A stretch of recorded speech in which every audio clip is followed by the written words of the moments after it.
मन कहीं और, शरीर कहीं और, तो आपका शरीर तो काम करेगा और मन काम नहीं करेगा। तो आप केवल शरीर की क्रिया करेंगे, योग नहीं करेंगे। इसीलिए मैंने बार बार आपको कहा कि आप देखिए, केवल ये भी करवाया तो आप देखिए कि कहाँ कहाँ आपकी उंगलियों पर प्रेशर आ रहा है। आप देखिए कि आपकी कोहनी मजबूत हो रही है। आप देखिए, ये मन का जुड़ाव है शरीर के साथ, जिसे हम योग कहते हैं।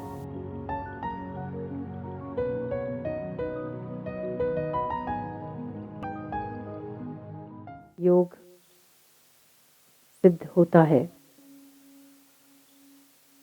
उसे मन के साथ जोड़ने से। यदि आप मन उसमें नहीं जोड़ पाते हैं तो आपको निद्रा आना बहुत स्वाभाविक है, क्योंकि इसमें मन शांत हो जाता है और शांत में मन में नींद बहुत जल्दी आती है। क्यों? क्योंकि या तो शरीर को आराम नहीं मिला, या हमारा मन इस स्थिति के लिए तैयार नहीं है अभी तक। योग श्रेष्ठ पुरुषों को साधा जाता है। तमस प्रवृत्ति के लोग शांत होते ही निद्रा में लीन हो जाते। रजस प्रवृत्ति के लोग शांत होते ही विचारों में चले जाते। सात्विक प्रवृत्ति के लोग मन को शरीर के साथ, शरीर और मन को बुद्धि के साथ, शरीर मन और बुद्धि को आत्मा के साथ जोड़ने में सफल होते। योग क्यों कहते हैं इसको? एक को दूसरे में मिलाना योग है ना। सिंपल योग का एक डेफिनेशन अगर पूछा जाए तो योग मतलब एक चीज को दूसरे में मिलाना योग है। शरीर स्थूल है, मन इसके साथ जुड़ जाता है, तो ये शरीर और मन का योग है।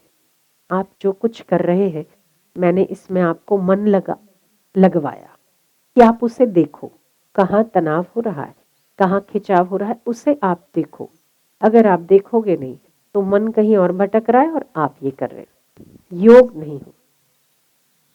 जो आप कर रहे हो वहां आपका मन नहीं है। जो कुछ आप कर रहे हो वहां आपका मन होना चाहिए। तो ये शरीर और मन का योग है।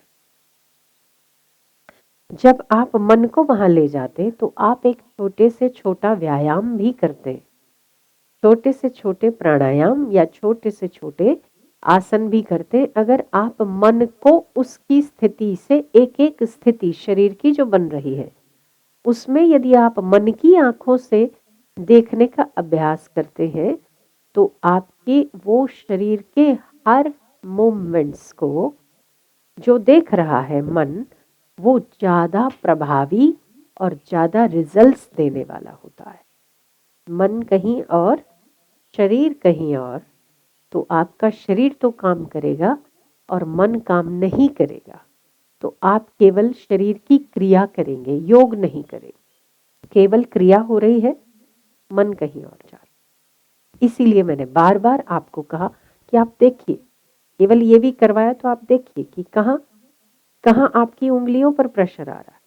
आप देखिए कि आपकी कोहनी मजबूत हो रही है। आप देखिए, ये मन का जुड़ाव है शरीर के साथ, जिसे हम योग कहते हैं। शरीर मन शरीर के साथ जुड़ जाए, शरीर और मन बुद्धि के साथ जुड़ जाए। बुद्धि देखेगी नहीं तो मन को पता ही नहीं चलेगा कि क्या परिवर्तन हो रहा है। जो उंगलियों पर प्रेशर आया तो मन ने देखा, पर उसमें क्या मूवमेंट्स हो रही है और कहाँ उसका प्रेशर आ रहा है। रिवर्स, आप जब ऐसे प्रेशर करते तो कंधे पर खिंचाव आता है, वो बुद्धि देख रही है। उसमें जो परिवर्तन हो रहा है बुद्धि देख रही है। तो शरीर, मन और बुद्धि, ये तीनों का सामंजस्य बैठाना, एक दूसरे में मिलना योग है। और इन तीनों को मिलकर आत्मा में स्थिर होना, शांत होना, ये आत्मयोग है। तो योग के बिना न शरीर स्वस्थ हो सकता है, न मन प्रसन्न हो सकता है। ज्ञान योग और कर्म योग ये भी योग है।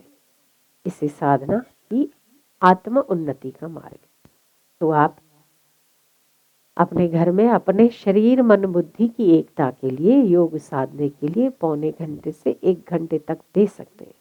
अगर इसका अभ्यास किया जाए तो जो लोग तमस प्रवृत्ति के लोग हैं, जो केवल बैठते से ही सोने लगते हैं। जैसे तो कि मैंने ये कहा हो कि आप बैठो और सो जाओ, बहुत अच्छे से निद्रा लो आप। हाँ, ये भी एक योग है, निद्रा लेना भी योग है, पर वो शवासन में। अगर आप अभी ध्यान के लिए बैठे तो आपका चित्त ध्यान में होना चाहिए। अगर आप सोने के लिए बैठे तो शवासन में आपको नींद ही आनी चाहिए, ठीक है, वहां आपका मन नहीं चलना चाहिए। आप जो कुछ कर रहे हैं आप वही रूप हो जाए तो ये योग है। अभ्यास बहुत आवश्यक है, इसीलिए आप योगी लोगों को अधिक निद्रा लेते हुए नहीं देखेंगे, अधिक भोजन करते हुए नहीं देखेंगे, फिर भी वो आपको बड़े स्फूर्तिवान दिखते हैं।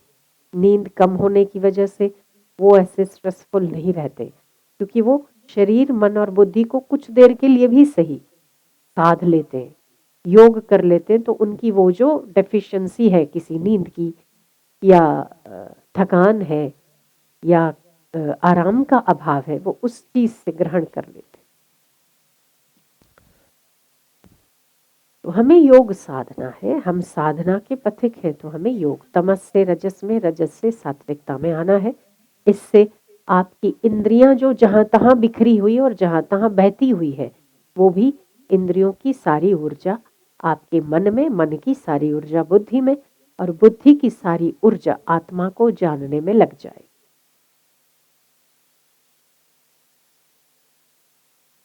तो हमें अभ्यास के द्वारा ये संभव है। हाँ, नाम जप के द्वारा संभव है।